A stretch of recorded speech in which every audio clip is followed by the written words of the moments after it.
Our regular stop with the Prime Minister this morning. The Prime Minister is not here. We have Michael Wood instead, who is our Transport Minister, amongst other things. Grant Robertson this morning apparently travelling. Minister, good morning. Good morning, Ryan. Right, let's start with the wait times in the hospitals for people in the emergency departments, which, you know, not good. No one likes to wait, and no one likes to wait when you're unwell.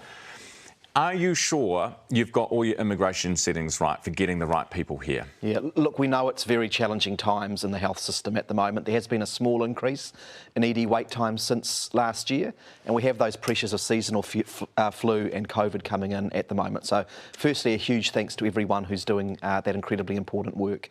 In terms of the immigration settings, we have been working really hard, even through the border closure period, to try and make sure we have the workforce coming through. So we issued around about 5,000 border exemptions for health workers, including about 2,300 nurses, while the borders were closed and most other workers weren't able to come in. And we're now working really hard to try and get the settings right to be able to incentivise those workers to come in. Some of that will take a little bit of time, but it is a real priority for us. Okay, so this is a change in language, because you had said up until now, as did the Prime Minister, that the settings were right. You're now saying we need to get the settings right. So what are you looking to change? Oh, that's not what I meant to imply, Ryan. We've got settings that we have put in place which kicked in from the 4th of July. So only over the last couple of weeks have our main border settings really reopened under the immigration rebalance. So under those settings, we have got strong prioritisation for most health workers, doctors, nurses, and many other groups. And we know that there's a lot of recruiting that's going on offshore at the moment.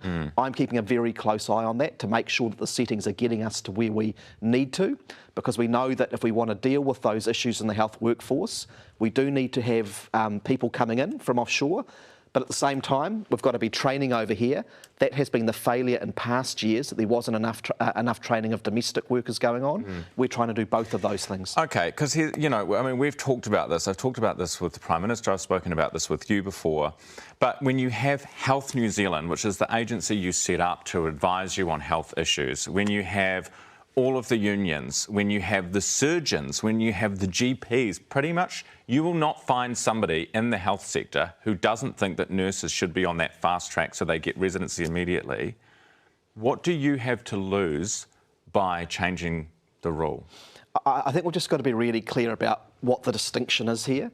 So let's be very, very clear that nurses under the settings that we've put in place from the 4th of July are prioritised. No, we get that, but they're not. Well, I think from the rhetoric, a lot of people don't. It's important for people to realise most people coming into New Zealand... Minister, just so that we're not patronising the entire health sector, they understand very clearly the distinction that you're talking about. Absolutely not doing that, but I'm wanting to explain to viewers that most people coming into work visas in New Zealand do not have a 2-year pathway to residency. If you're a nurse, nurses do. If you're a doctor, straight into residency. If you're a nurse, no, you've got to work for 2 years first. Yep. And the industry is telling you, that's dumb. Which is a significant advance on what we previously had. We now have all 13 groups of nurses who have that very simple pathway towards residency. Yeah, but just because it's better than what we had, it doesn't mean we can't change the rules again to make it even more appealing, because we're 4,000 short. And what I've said is that I will be keeping a very close eye on how that is rolling out. What does that mean? That we need to...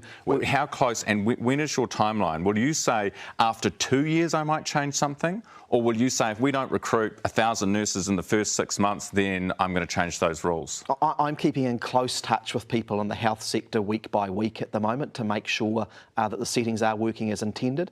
Let's be very clear as well, there is no easy fix to this, whatever the settings are exactly, because there is a global shortage of health workers. Which is why we need to be as appealing as we can be, right? Because we need to be the sexiest, most attractive option. Right. But let's just be clear, in terms of the settings that we have, our settings are overall very appealing compared to other countries. I agree with you. So take Australia, for example. If you want to get into Australia on their residency pathway, you've got to be under 45. For New Zealand, it's under 55. So there's a little bit of apples with oranges in some of the comparisons. I agree, and I'm not saying that we're not appealing. I'm just saying let's be as sexy as we can be. Do you know what I mean? Yeah, look, I do. You feel me? No, we do want to be an attractive place to come. We want to be a sexy place to come. I won't carry on with that rhetoric too much longer. But I think it is important to note as well, New Zealand is an attractive place for people to settle. We have people from all over the world who want to make this their home because it's a peaceful, beautiful first world country, we need to be out there doing the recruitment. We have now got a pathway to residency for these people. Yep. But as I say, for me, it's about the outcome, and I'll be keeping a very close eye on that. Okay, all right. Well, we'll keep a close eye too. Cabinet, you meeting today? We're not meeting today. Okay, we're meeting again next Monday. Next Monday, okay. So there's a bit of a recess on Cabinet today. What about the fact we're in the middle of a COVID outbreak and a wave, as they say, and Michael Baker says we need compulsory masks. And if we did this for the next few weeks, we could probably crack the back of this outbreak. Well, as you will have heard from Dr. Aisha Verrill, we're working very hard on making sure that we are getting mask use up as high as we can. We're providing free masks to people who need them. We are encouraging people to mask up, follow the rules under the orange settings. Is it working? Well, actually, I have noticed an uptick, I think, as I've gotten around. I just want to get this message out there. If you're able to wear your mask, it's a good idea to wear your mask at the moment. I'm wearing mine as much as possible. We do know that it makes a difference in terms of reducing the transmission, and so we want to make it as easy as possible for New Zealanders to do that. People aren't running to the mall going, well, Michael Wood's wearing his, I better wear mine. Do you know what I mean? That's what Michael Baker's saying. He's saying you actually need to make it mandatory. I actually think that there is that degree of, we're social creatures. If we see other people doing something, then I think it actually does encourage us to do it. We just need to get the message out there. We are facing this peak at the moment. If we want to reduce the number of people in our community, our whānau, our friends, the people we care about getting sick, mask use won't entirely stop it, but it will reduce the number of people getting sick. So pop it on if you can. Very quickly, Nanaia Mahuta, a breach of the Cabinet manual. This is from the ACT Party. They're accusing her of hiring her niece in a job that she had ministerial responsibility for. She should have transferred that responsibility to another minister. Have you asked about this? Is the government worried? Is the Prime Minister looking into it? Oh, well, look, I think we completely reject the assertions being made by the ACT Party that there's been a breach of the Cabinet manual here. So Minister Mahuta at all times has declared if there are any conflicts of interest, that is a bottom line thing. I think there is a simplification of the family relationship that is going on here, and my understanding is that the Cabinet manual has been followed. What do you mean a simplification of the... Oh, well, I think it's not her niece. I think potentially the description here is a little bit of a simplification. So she's not her niece? That's my understanding. OK. All right. Thank you very much for your time. Thank you. Great to see you. That is Michael Wood, Senior Labour Minister, with us this morning.